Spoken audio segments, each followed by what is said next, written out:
മലയാള സിനിമയിൽ ഇപ്പോൾ ഇത്തരത്തിൽ പല രീതിയിൽ അധോലോക ബന്ധം സ്ഥാപിക്കപ്പെടുന്നുണ്ട്. അതിന് ആദ്യം നമ്മൾ കേട്ടത് ഈ പറയുന്ന സൗബിൻ എന്ന നടൻ നിർമ്മാതാവായിട്ടുള്ള സൗബിൻ്റെ ഇത്തരത്തിലുള്ള ഈ പണമിടപാടുമായി ബന്ധപ്പെട്ട കാര്യങ്ങൾ, അത്തരത്തിലുള്ള കാര്യങ്ങളായിരുന്നു. ബ്ലാക്ക് മണി, അങ്ങനെ കാര്യങ്ങളായിരുന്നു. ബ്ലാക്ക് മണി വെളുപ്പിക്കാനാണ് മലയാള സിനിമ ചെയ്യുന്നത് എന്നുവരെയുള്ള പല ആക്ഷേപങ്ങൾ ഇപ്പോൾ നിലനിൽക്കുന്നത്. അതിനോടൊപ്പം ഇപ്പോൾ വരുന്നതാണ് ഓപ്പറേഷൻ നൂംകോർ.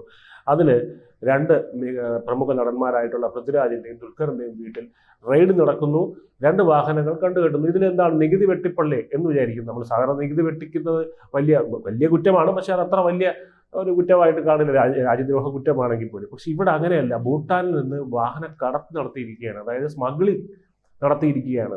കാരണം അവരുമൊക്കെ കുറച്ച് കാശുണ്ടായപ്പോൾ ഇത്തിരി വില കൂടിയ വണ്ടി എന്ന് പറഞ്ഞ് മനുഷ്യരുടെ മുമ്പിൽ ജാട കാണിക്കാൻ വേണ്ടിയാണ് ഇതൊക്കെ മേടിക്കുന്നത്.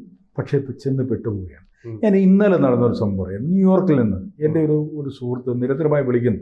ഞാൻ തിരക്കിലായിരുന്നുകൊണ്ട് എനിക്ക് പെട്ടെന്ന് എടുക്കാൻ പറ്റില്ല.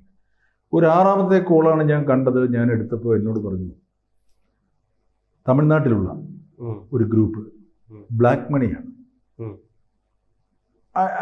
ഈ പറയുന്ന എന്നെ വിളിച്ച സുഹൃത്ത് കേരളത്തിൽ ഒരാളുടെ നമ്പർ തരാം, അയാളെ വിളിച്ചാൽ ഇവരെത്ര വേണേലും സിനിമയ്ക്ക് ബ്ലാക്ക് മണി മുടക്കുന്നത്. ഇന്നലെ സംഭവിച്ച കാര്യമാണ്. ഞാൻ പറഞ്ഞു, എനിക്ക് ആ സുഹൃത്തിൻ്റെ നമ്പരും വേണ്ട, കോടിക്കണക്കിന് രൂപ കിട്ടുമെന്ന് പറഞ്ഞാലും എനിക്ക് ആ ബ്ലാക്ക് മണിക്കാരെ കാണുകയും വേണ്ട, ബന്ധപ്പെടുകയും വേണ്ട. ഇത് നമ്മുടെ ഡിസിഷനാണ്. അല്ലെങ്കിൽ ഒരു സിനിമ ചെയ്യാൻ കഴിയും, ബ്ലാക്ക് മണി ഉള്ളവരാണ് എന്ന് പറഞ്ഞ് അതിൻ്റെ പുറകെ പോയാൽ ഒടുവിൽ പിടിക്കപ്പെടുമെന്നുള്ളത് ഉറപ്പായ കാര്യമാണ്.